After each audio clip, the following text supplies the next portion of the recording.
আজকের আলোচনাটা কিন্তু আমাদের কাছে এসেছে একজন শ্রোতার বিশেষ অনুরোধে। আমরা কথা বলবো ডেভিড রিচোর একটা দারুণ বই নিয়ে, how to be an adult in relationships, the 5 keys to mindful loving. যারা সম্পর্ক নিয়ে একটু অন্যভাবে ভাবেন বা ভাবতে চান, তাদের জন্য আজকের এই আলোচনাটা খুব কাজের হতে পারে। হ্যাঁ, ঠিকই বলেছেন। এই বইটা সম্পর্কের যে চিরাচরিত ধারণাগুলো আছে তার থেকে একটু সরে এসে কথা বলে। হুম। মানে ওই নিখুঁত একজন সঙ্গী খুঁজে বের করার যে একটা চাপ থাকে, তার চেয়ে বেশি জোর দেয় যে কিভাবে সম্পর্কের মধ্যে থেকেই আমরা নিজেরা মানুষ হিসেবে আরও বিকশিত হতে পারি। ব্যক্তিগত বিকাশ বা পার্সোনাল গ্রোথের ওপর জোর, তাই তো? একদম। আর সাথে মাইন্ডফুলনেস বা মননশীলতা, কিভাবে এই মননশীলতার চর্চা করে সম্পর্কটাকে আরও গভীর, আরও অর্থপূর্ণ করা যায়, সেটাই মূল ফোকাস। বেশ ইন্টারেস্টিং তো ব্যাপারটা। চলুন তাহলে গভীরে ঢোকা যাক। নিশ্চয়। দেখুন, বইটার মূল কথাই হল সম্পর্কের ক্ষেত্রে আমাদের আরও বেশি সচেতন হতে হবে, আরও বাস্তববাদী এবং অবশ্যই দায়িত্বশীল। লেখক এখানে বৌদ্ধ দর্শনের কিছু ধারণা থেকেও কিন্তু অনুপ্রেরণা নিয়েছেন। ও আচ্ছা। হ্যাঁ, আর তিনি সম্পর্কের 5টা চাবিকাঠির কথা বলেছেন, যেগুলোকে উনি বলছেন 5 A's। 5 A's। এই 5টা জিনিস তার মতে সম্পর্ককে শুধু টিকিয়ে রাখে না, বরং তাকে অনেক বেশি সমৃদ্ধ আর অর্থপূর্ণ করে তোলে। উনি বলতে চাইছেন, ভালোবাসা আসলে শুধু একটা অনুভূতি নয়, এটা একটা সচেতন অনুশীলন, একটা প্র্যাকটিস। 5 A's নামটা আসলেই বেশ আকর্ষণীয়। এই 5টা এ ঠিক কি কি? আর এগুলো কিভাবে ওই মননশীল ভালোবাসা বা মাইন্ডফুল লাভিং তৈরি করতে সাহায্য করে, একটু যদি বুঝিয়ে বলেন। অবশ্যই। এই 5 Sকে বলা যেতে পারে মননশীল ভালোবাসার 5টা স্তম্ভ। প্রথমটা হলো অ্যাটেনশন, মানে মনোযোগ। মনোযোগ। দ্বিতীয়টা অ্যাকসেপ্টেন্স, মানে গ্রহণ করা। তৃতীয় অ্যাপ্রিসিয়েশন, এর মানে হতে পারে কদর করা বা কৃতজ্ঞতা। কদর বা কৃতজ্ঞতা। আচ্ছা। চতুর্থ হলো অ্যাফেকশন অ্যাফেকশন। বা স্নেহ। হুম। আর পঞ্চম এবং শেষটা হলো অ্যালাউইং, মানে স্বাভাবিকতাকে স্বীকার করা বা সহজভাবে হতে দেওয়া। আচ্ছা। প্রত্যেকটাই কিন্তু একটার সাথে আরেকটা ভীষণভাবে জড়িত। হুম। আরেকটা সুস্থ সম্পর্কের জন্য এগুলো অপরিহার্য। তাহলে প্রথমটা দিয়েই শুরু করা যাক, মনোযোগ বা অ্যাটেনশন। এর মানে কি শুধু কথা শোনা? মানে আমরা তো প্রায়ই ভাবি যে আমরা শুনছি। শোনার থেকেও একটু বেশি কিছুর এটা। মনোযোগ মানে হলো সম্পর্কে পুরোপুরি উপস্থিত থাকা, মানে শুধু শারীরিকভাবে এক জায়গায় বসে থাকা না, মানসিকভাবে ওই মুহূর্তে ওইখানে থাকা। আচ্ছা। মানে যখন আপনার সঙ্গী কথা বলছে, তখন হয়তো ফোনটা সাইলেন্ট করে বা দূরে সরিয়ে রেখে তার দিকে পুরোপুরি মনোযোগ দেওয়া। শুধু কথাগুলো শোনা নয়, তার বলার ভঙ্গি, মুখের অভিব্যক্তি, ভেতরের অনুভূতিগুলো, এগুলো বোঝার চেষ্টা করা। অনেক সময় তো কথা না বলেও অনেক কিছু বলা হয়ে যায়, তাই না? সেই না বলা কথাগুলোও ধরতে পারা। তার মানে এটা একরকমভাবে সঙ্গীকে এই বার্তা দেওয়া যে এই মুহূর্তে তুমি আর তোমার কথা আমার কাছে সবচেয়ে গুরুত্বপূর্ণ। ঠিক তাই, একদম। এটা সঙ্গীকে অনুভব করায় যে তাকে এবং এই সম্পর্কটাকে আপনি গুরুত্ব দিচ্ছেন। আর এই মনোযোগটা কিন্তু শুধু কথা বলার সময় নয়। ও হ্যাঁ, সম্পর্কের সামগ্রিক পরিস্থিতির প্রতিও সজাগ থাকা দরকার। ধরুন, সঙ্গী হয়তো কোনো কারণে একটু চুপচাপ বা মনমরা লাগছে তাকে, সেটা খেয়াল করা, তার কারণটা একটু জানার চেষ্টা করা, এটাও কিন্তু মনোযোগেরই একটা অংশ। কিন্তু মুশকিল হলো, এখনকার যে জীবনযাত্রা, এত কাজের চাপ, সবসময় এতখানি গভীর মনোযোগ দেওয়া কি আদৌ সম্ভব? আমরা তো মাল্টিটাস্কিংয়ে অভ্যস্ত হয়ে গেছি। এখানেই তো আসল চ্যালেঞ্জটা। আর এখানেই মননশীলতার অনুশীলনটা জরুরি হয়ে পড়ে।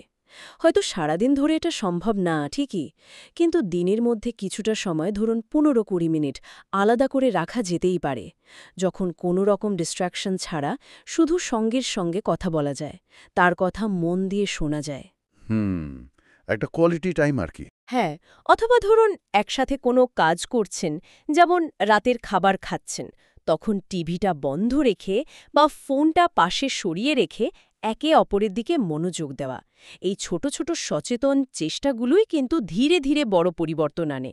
এটা আসলে অভ্যাসের ব্যাপার, বুঝলেন? খুব দরকারি কথা বললেন। আচ্ছা, এবার আসি দ্বিতীয় এতে, অ্যাকসেপ্টেন্স বা গ্রহণ। এটা শোনার পরে কেমন যেন মনে হয় বেশ কঠিন একটা ব্যাপার, সবকিছু মেনে নেওয়া। হ্যাঁ, এটা নিঃসন্দেহে সম্পর্কের অন্যতম কঠিন একটা দিক, কিন্তু আবার সেই সময়ে খুব শক্তিশালী একটা ভিত্তিও বটে। অ্যাকসেপ্টেন্স মানে হল নিজেকে এবং সঙ্গীকে তার সব ভালো, সব মন্দ, তার শক্তি, তার দুর্বলতা, তার পছন্দ অপছন্দ সবকিছু মিলিয়ে সে ঠিক যেমন তেমনভাবেই গ্রহণ করা। মানে তার খুঁতগুলো বা যে দিকগুলো আমার পছন্দ নয় সেগুলো সহ। হ্যাঁ, সেগুলো সহ। অবাস্তব প্রত্যাশা না রাখা যে সে বদলে যাবে বা তাকে বিচার করার মানসিকতা থেকে বেরিয়ে আসা, এখানে জোর করে কাউকে পরিবর্তন করার চেষ্টা থাকে না। কিন্তু এখানেই আমার একটা প্রশ্ন আসছে, যদি সঙ্গীর কোনো অভ্যাস বা আচরণ আমার জন্য কষ্টকর হয় বা ধরুন সম্পর্কের জন্যই সেটা ক্ষতিকর, সেটাও কি তাহলে চোখ বন্ধ করে মেনে নিতে হবে? তাহলে তো আর কোনো উন্নতির জায়গা থাকলো না। খুব ভালো একটা পয়েন্ট তুলেছেন, আর এখানেই একটা সূক্ষ্ম কিন্তু খুব গুরুত্বপূর্ণ পার্থক্য বুঝতে হবে আমাদের। রিচো কিন্তু বলছেন না যে অ্যাকসেপ্টেন্স বা গ্রহণ মানে নিষ্ক্রিয় হয়ে যাওয়া বা কোনো ক্ষতিকর আচরণকে প্রশ্রয় দেওয়া। তাহলে বরং এর প্রথম ধাপটা হলো বাস্তবতাকে স্বীকার করা, মানে মেনে নেওয়া যে আপনার সঙ্গী এই মুহূর্তে ঠিক এই রকম, তার এই বিশেষ বৈশিষ্ট্য বা আচরণগুলো আছে। এই সত্যিটাকে অস্বীকার না করা বা মনে মনে এই অবাস্তব প্রত্যাশা না রাখা যে সে কালকেই রাতারাতি অন্যরকম হয়ে যাবে। আচ্ছা, মানে রিয়ালিটিটা অ্যাকসেপ্ট করা আগে। একদম। এবার প্রশ্ন হল, এই স্বীকৃতিটা কেন জরুরি? জরুরি এই কারণে যে যখন আমরা কাউকে বিচার না করে বা তাকে অনবরত বদলানোর চেষ্টা না করে গ্রহণ করতে শিখি, তখন সম্পর্কের মধ্যে যে একটা কনস্ট্যান্ট টানাপড়েন থাকে সেটা অনেকটা কমে যায়, একটা নিরাপদ পরিবেশ তৈরি হয়। আর এই নিরাপদ পরিবেশ তৈরি হলেই কিন্তু খোলামেলা আলোচনা সম্ভব হয়। তখন আপনি শান্তভাবে আপনার অনুভূতিটা জানাতে পারবেন, বলতে পারবেন যে তার কোন আচরণটা আপনাকে কষ্ট দিচ্ছে বা সম্পর্কের ক্ষতি করছে বলে আপনার মনে হয়। বিশ্বাস করুন, জোর করে বদলানোর চেষ্টার চেয়ে এই ধরনের আলোচনা অনেক বেশি ফলপ্রসূ হতে পারে। তার মানে গ্রহণ করাটা আসলে আলোচনার দরজাটা খুলে দেয়। এটা কোনো ক্ষতিকর জিনিসকে সহ্য করার লাইসেন্স নয়, বা এটা একটা প্রক্রিয়া শুরু করে শেষ করে দেয় না। বেশ ভালো লাগলো ব্যাখ্যাটা। তাহলে এবার তৃতীয় অ্যাপ্রিসিয়েশন, মানে কদর করা বা কৃতজ্ঞতা। এটা নিশ্চয়ই আগেরটার চেয়ে একটু সহজ। তুলনামূলকভাবে হয়তো সহজ মনে হতে পারে, কিন্তু আমরা প্রায়শই এটা করতে ভুলে যাই অথবা এর গুরুত্বটা ঠিক বুঝতে পারি না। অ্যাপ্রিসিয়েশন মানে হল সঙ্গীর ভালো গুণগুলো দেখা, তার ছোট ছোট চেষ্টাগুলোর দিকে নজর দেওয়া এবং সম্পর্কের মধ্যে যা কিছু ভালো আছে, সুন্দর আছে, সেগুলোর জন্য মন থেকে কৃতজ্ঞতা অনুভব করা এবং অবশ্যই সেটা প্রকাশ করা। আমরা বোধহয় অনেক সময় যা পাই সেটাকে খুব সহজেই টানিয়েভাবে ধরে নিই, না গ্র্যান্টেড নিয়ে ফেলি, ধরে নিই এটা তো হওয়ারই ছিল বা এটা তো তার দায়িত্ব। ঠিক তাই। হয়তো সঙ্গী রোজ সকালে আপনার জন্য চা বানিয়ে আনেন বা আপনার পছন্দের কোনো কাজ খুব যত্ন করে করে দেন। প্রথম প্রথম খুব ভালো লাগে, কিন্তু কিছুদিন পর ব্যাপারটা গা শোয়া হয়ে যায়। আমরা হয়তো একটা ধন্যবাদ জানাতেও ভুলে যাই। রিচো বলছেন, এই ছোট ছোট বিষয়গুলোর জন্য নিয়মিত কৃতজ্ঞতা প্রকাশ করাটা খুব জরুরি। এটা সম্পর্কের মধ্যে একটা ইতিবাচক ভাইব তৈরি করে। কিভাবে প্রকাশ করা যেতে পারে এই কৃতজ্ঞতা? শুধু মুখে থ্যাংক ইউ বললেই কি যথেষ্ট? মুখে বলাটা তো অবশ্যই জরুরি। একটা আন্তরিক ধন্যবাদ বা তোমার এই কাজটা আমার যে কি ভালো লেগেছে, এগুলোর খুব দাম আছে। কিন্তু এর বাইরেও তো অনেকভাবে প্রকাশ করা যায়। যেমন? যেমন ধরুন, সঙ্গীর কোনো গুণের প্রশংসা করা, হয়তো অন্যদের সামনেই করলেন, তার পছন্দের কোনো ছোটখাটো উপহার দেওয়া, অথবা এমন কিছু করা যাতে সে বুঝতে পারে যে তার চেষ্টাটা আপনি লক্ষ্য করেছেন এবং সেটার কদর করেন। এই অ্যাপ্রিসিয়েশন সঙ্গীকে অনুভব করায় যে সে মূল্যবান, তার কন্ট্রিবিউশনটা দেখা হচ্ছে। এটা সম্পর্কটাকে সজীব আর প্রাণবন্ত রাখে। দারুণ। এরপর চতুর্থ অ্যাফেকশন বা স্নেহ, এটা বলতে ঠিক কি বোঝানো হচ্ছে? অ্যাফেকশন মানে মূলত উষ্ণতা, মমতা, যা অনেক সময়ই শারীরিক নৈকট্যের মাধ্যমে প্রকাশ পায়। শারীরিক নৈকট্য? হ্যাঁ, যেমন ধরুন হাত ধরা, আলিঙ্গন করা, কাঁধে আলতো করে হাত রাখা, পাশাপাশি বসা বা একটা ওন রো স্পর্শ। এই শারীরিক প্রকাশগুলো কিন্তু মানসিক বাঁধনটাকে আরও শক্ত করে, সম্পর্কের মধ্যে উষ্ণতা আর নিরাপত্তার অনুভূতি বাড়ায়। তার মানে কি এটা শুধুই শারীরিক ঘনিষ্ঠতা? না, শারীরিক ঘনিষ্ঠতা এর একটা খুব গুরুত্বপূর্ণ অংশ, ঠিকই, কিন্তু অ্যাফেকশন তার চেয়েও বেশি কিছু হতে পারে। এটা হতে পারে চোখে চোখ রেখে কথা বলা, মুখের একটা স্নিগ্ধ হাসি, বা সঙ্গীর প্রতি খুব যত্নশীল কোনো আচরণ। মূল ব্যাপারটা হলো একটা উষ্ণ, প্রেমময় সংযোগ তৈরি করা। তবে লেখক এখানে একটা বিষয় খুব জোর দিয়েছেন, কি সেটা? যে এই স্নেহ বা শারীরিক প্রকাশ যাই হোক না কেন, সেটা অবশ্যই পারস্পরিক সম্মান এবং সম্মতির ভিত্তিতে হতে হবে। জোর করে বা অস্বস্তিকর কোনো আচরণকে কিন্তু অ্যাফেকশন বলা যায় না। হ্যাঁ, এই সম্মানজনক হওয়াটা সত্যিই খুব জরুরি। আচ্ছা, এবার পঞ্চম এবং শেষ এতে আসি, অ্যালাউইং, মানে স্বাভাবিকতা স্বীকার করা বা হতে দেওয়া। এটা কেমন যেন একটু অন্যরকম শোনাচ্ছে, একটু দার্শনিক ধরনের। হ্যাঁ, এর মধ্যে একটা গভীর জীবন দর্শন আছে বই কি। অ্যালাউইং মানে হল জীবন এবং ভালোবাসাকে তার স্বাভাবিক ছন্দে চলতে দেওয়া। তার সমস্ত উত্থান পতন, আনন্দ বেদনা, যা কিছু অসম্পূর্ণতা আছে সবকিছু সহ গ্রহণ করা। গ্রহণ করা, হ্যাঁ। আমাদের মধ্যে একটা স্বাভাবিক প্রবণতা থাকে সবকিছু নিজের নিয়ন্ত্রণে রাখার, সবকিছুকে নিখুঁত করে তোলার একটা চেষ্টা থাকে। অ্যালাউইং মানে হলো এই নিয়ন্ত্রণের চেষ্টা থেকে কিছুটা হলেও সরে আসা, জীবনের প্রবাহকে বিশ্বাস করা। এটার মানে কি তাহলে? একরকম হাল ছেড়ে দেওয়া, যা হচ্ছে হোক, এমন একটা ভাব? না না, হাল ছেড়ে দেওয়া একদমই নয়, বরং এটা হলো বাস্তবতাকে মেনে নেওয়া। এটা মেনে নেওয়া যে সম্পর্ক সবসময় একেবারে মসৃণ পথে চলবে না, মতের অমিল হবেই, কঠিন সময় আসবে, বাইরের পরিস্থিতি এসে সম্পর্কের ওপর প্রভাব ফেলবে, এগুলো জীবনেরই অংশ। হুম। সবকিছু আমরা ঠিক যেমনটা চাই তেমনটা হবে না, আর সেটাই হয়তো স্বাভাবিক। এখানেই কিন্তু বৌদ্ধ দর্শনের ওই অনিত্যতা বা ইমপারমানেন্সের ধারণাটা খুব প্রাসঙ্গিক হয়ে ওঠে। সবকিছুই পরিবর্তনশীল, সম্পর্কও সময়ের সাথে বদলাবে। এই সত্যটাকে শক্ত করে আঁকড়ে ধরে না রেখে বা এর বিরুদ্ধে অনবরত যুদ্ধ না করে, বরং এর সাথে মানিয়ে চলার চেষ্টা করা। অর্থাৎ জীবনের ফ্লোটাকে বিশ্বাস করা আর অপ্রয়োজনীয় যুদ্ধ থেকে নিজেকে বাঁচানো। যেমন ধরুন, সঙ্গী হয়তো কোনো একটা বিষয়ে আমার থেকে একেবারে ভিন্নভাবে চিন্তা করে, সেটা নিয়ে সারাক্ষণ তাকে বদলানোর চেষ্টা না করে তার ওই ভিন্নতাটুকুও স্বীকার করে নেওয়া। এটা কি অ্যালাউইংয়ের মধ্যে পড়ে? ঠিক ধরেছেন, এটা অবশ্যই পড়ে। এটা মানে হলো সঙ্গীর নিজস্ব যে সত্তা, তাকে সম্মান করা, তাকে তার মতো করে থাকার জায়গা দেওয়া, অবশ্যই যতক্ষণ না সেটা ক্ষতিকর হচ্ছে। আবার ধরুন, জীবনের কঠিন পরিস্থিতিগুলো যখন আসে, যেমন অসুস্থতা বা আর্থিক সমস্যা, তখন হতাশ হয়ে না পড়ে বা একে অপরকে দোষারোপ না করে একসাথে সেই পরিস্থিতির মোকাবেলা করা, এটাও অ্যালাউইংয়েরই একটা অংশ।